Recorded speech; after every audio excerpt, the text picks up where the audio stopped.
Bienvenidos a un nuevo episodio del podcast El Cafecito Latinoamericano, tu pausa para un cafecito con las últimas noticias de la región. Esta semana, los estadounidenses eligieron a Donald Trump como presidente, marcando su retorno a la Casa Blanca. El exmandatario logró imponerse a su rival, Kamala Harris, por más de 5 millones de votos, ganando no solo en el colegio electoral, sino también en el voto popular.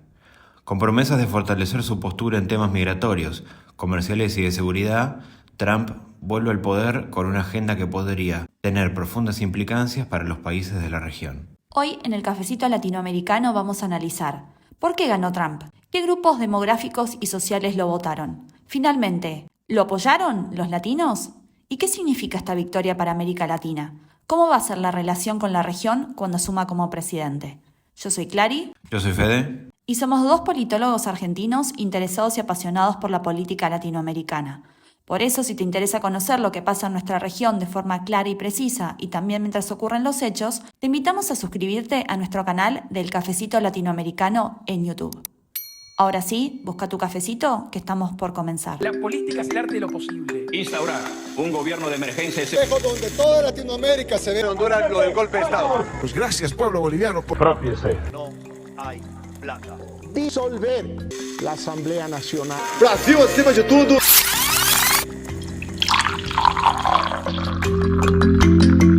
Entonces, Fede, antes de ir a la relación que Trump puede llegar a tener con los presidentes de los países latinoamericanos, ¿qué podemos decir sobre su victoria? ¿Cómo entenderla? Claramente fue una victoria muy contundente. Trump vuelve a la presidencia después de un mandato en el medio, algo que no pasaba desde 1893. Además, ganó en el colegio electoral y también en el voto popular, algo que no había pasado en la elección que ganó en 2016 cuando derrotó a Hillary Clinton. Le arrebató el Senado al Partido Demócrata, también va a tener el control de la Cámara de Representantes y además mantiene un enorme poder en el Poder Judicial, donde incluso 3 de los miembros de la Corte Suprema de Justicia fueron puestos por él. Lo que le da un enorme poder a Trump para imponer su agenda, especialmente vinculada con restringir la inmigración, bajar la inflación y aumentar las tarifas a las importaciones, algo que puede ser central para los países latinoamericanos. Pero esto no termina acá. Incluso, el ahora presidente electo mejoró su desempeño en 48 de los 50 estados con respecto a la elección del 2020 y estrechó la diferencia en estados muy demócratas como Nueva York, Connecticut y Nueva Jersey. Y entonces, ¿dónde radica o dónde estuvo el éxito de Trump en esta elección? Bueno, además de muchos desaciertos del Partido Demócrata, Trump hizo una campaña simple pero efectiva, incluso gastando la mitad de la plata que gastó Kamala Harris. ¿En dónde estuvo el éxito? Bueno, primero en el mensaje de la campaña electoral. Trump supo escuchar las principales preocupaciones de gran parte de los norteamericanos, especialmente en ciertos grupos poblacionales. Esto le permitió elaborar una campaña basada en temas económicos, especialmente por la preocupación por la inflación y el desempleo, y en segundo lugar, el tema migratorio. Y esto fue muy exitoso en los perfiles que terminaron votando a Trump. Y entonces, ¿cuáles son esos perfiles que claramente hicieron una diferencia en la elección? Bueno, los votos siempre son diversos, pero a Trump le fue muy bien en el voto principalmente masculino, blanco, pero también tuvo un buen desempeño entre asiáticos y latinos. Y con respecto a la formación, le fue muy bien entre el público no profesional y el generalmente mayor de 45 años. También es importante destacar que arrasó en las zonas rurales y también le fue muy bien en los suburbios, en donde Kamala tenía que mejorar, pero no lo hizo. Además, a Trump le fue muy bien con los votantes independientes, o sea, los que no se vinculan con ninguno de los dos partidos, que fueron claves en el 2020 para Biden y ahora lo fueron para Trump. ¿Por qué? Porque en el 2020 Biden le sacó 9 puntos a Trump en el voto independiente, precisamente. Ahora Trump le sacó 11 puntos a Kamala Harris en ese aspecto. O sea, hubo un vuelco de 20 puntos entre una elección y la otra. Y esto representa unos 5 millones de votos, que, casualidad o no, es la misma diferencia que Trump y Kamala Harris tuvieron entre sí en el voto popular. Y la semana pasada decíamos que el voto latino podía ser importante para el ganador. ¿Qué sucedió con respecto a ese tema, Clary? Exactamente, la semana pasada nos preguntábamos a quién iban a votar los latinos y nosotros en ese capítulo les decíamos que si teníamos que guiarnos por las encuestas Estas le daban a Harris 14 puntos de ventaja sobre Trump dentro de este voto hispano. El tema es que también, al final de ese capítulo, nos preguntábamos si esos 14 puntos se iban a manifestar después en las urnas, ya que la preocupación principal de los latinos era el tema económico, y en ese punto había una preferencia por Trump para solucionar la inflación y el desempleo. ¿Cómo terminó sucediendo todo? Al final, Kamala ganó el voto latino, pero por un margen mucho más estrecho que lo que decían las encuestas. Y es más, no solamente Trump mejoró 13 puntos en el voto latino con respecto al 2020, sino que, como dijimos también en el capítulo anterior, los latinos fueron claves en los estados fundamentales para su victoria, en los famosos swing states. Por ejemplo, fueron fundamentales en Pensilvania y en Florida, que Trump ganó esos estados, y también fueron claves en 2 estados en donde Trump, por el momento en el que estamos grabando este capítulo, también va ganando, que son Nevada y Arizona. Es más, cuando analizamos por qué a Trump le fue tan bien en Nevada, es justamente porque aumentó considerablemente su apoyo en votantes hispanos. Por el lado de Kamala Harris, ella esperaba que hubiera una ola de votos de mujeres latinas, especialmente movilizadas a favor del aborto, y eso no pasó. No porque hayan votado a Trump, sino porque no las convencieron, y claramente la campaña de Kamala Harris no las convencieron para movilizarse a votar. De hecho, se dieron algunos casos curiosos que hablan la magnitud del fenómeno Trump en un grupo étnico como el grupo latino, que antes le era muy difícil. Bueno, por ejemplo, el 54% de los hombres hispanos en un estado muy demócrata como New York votó a Donald Trump.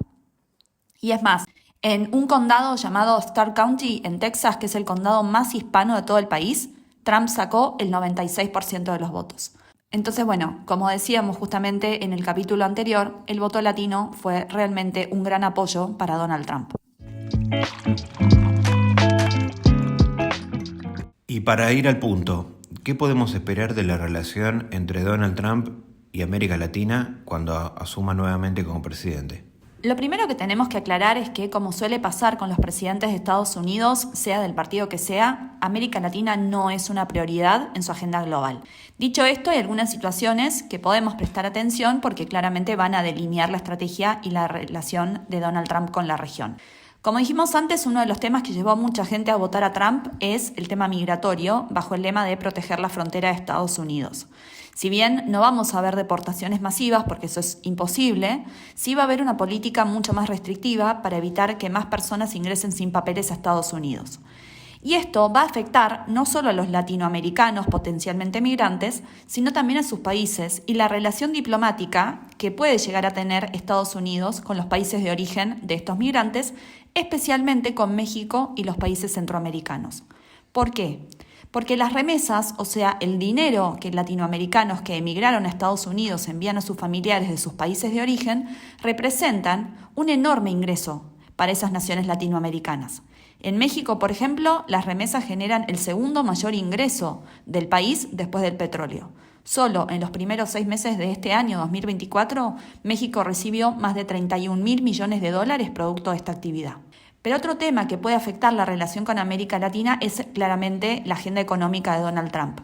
Como sabemos, Trump es reacio a las instancias multilaterales y a los organismos internacionales, por lo que es probable que las relaciones comerciales con el resto de los países sean con acuerdos bilaterales más favorables a los intereses de Estados Unidos, como por ejemplo ya pasó con el TEMEC, o sea, el acuerdo entre Estados Unidos, México y Canadá, en donde se exigieron reformas o concesiones en temas de manufactura y agricultura. Además, algunas economías latinoamericanas como Argentina, Chile y Brasil podrían eventualmente tener problemas ante la vuelta de posibles políticas proteccionistas estadounidenses que Trump ya prometió y que podrían perjudicar las exportaciones latinoamericanas. Sabemos que Trump planea aumentar un 20% los impuestos a las importaciones en promedio, y eso puede ser complicado para América Latina porque claramente nos hace menos competitivos. Aún así, el comercio de bienes estratégicos, como por ejemplo el litio, también podría abrir oportunidades para América Latina si Estados Unidos busca reducir la dependencia latinoamericana de países asiáticos como China. Y algunos especialistas, entre ellos varios premios Nobel de Economía, dicen que el aumento de las tarifas a las importaciones puede generar un rebote de la inflación en Estados Unidos. Y esto es paradójico, ya que Trump lo votaron justamente para que la reduzca.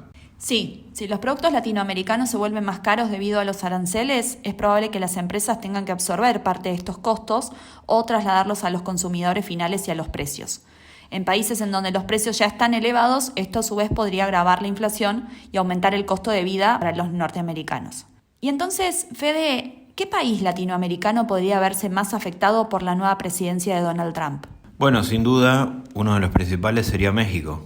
Además de lo que dijimos del tema migratorio, recordemos que 6 de cada 10 migrantes latinos en Estados Unidos son mexicanos. Hay otros 2 temas que pueden influir en México. Uno de ellos es el narcotráfico. Trump ha sido crítico en la estrategia de México para combatir el narcotráfico y la violencia, y en ocasiones ha sugerido un enfoque más duro e intervencionista. Esto podría significar una mayor presión en México para actuar con dureza en temas de seguridad, sobre todo ahora que hay una nueva presidenta, o incluso aceptar apoyo estadounidense en operaciones conjuntas. Ahí se abre una nueva duda, que es cómo será la relación entre la presidenta de México y Donald Trump. Y otro tema que va a afectar a México es lo comercial. Durante su mandato anterior, Trump renegoció el Tratado NAFTA, creando el TMEC, que incluyó ciertas cláusulas restrictivas.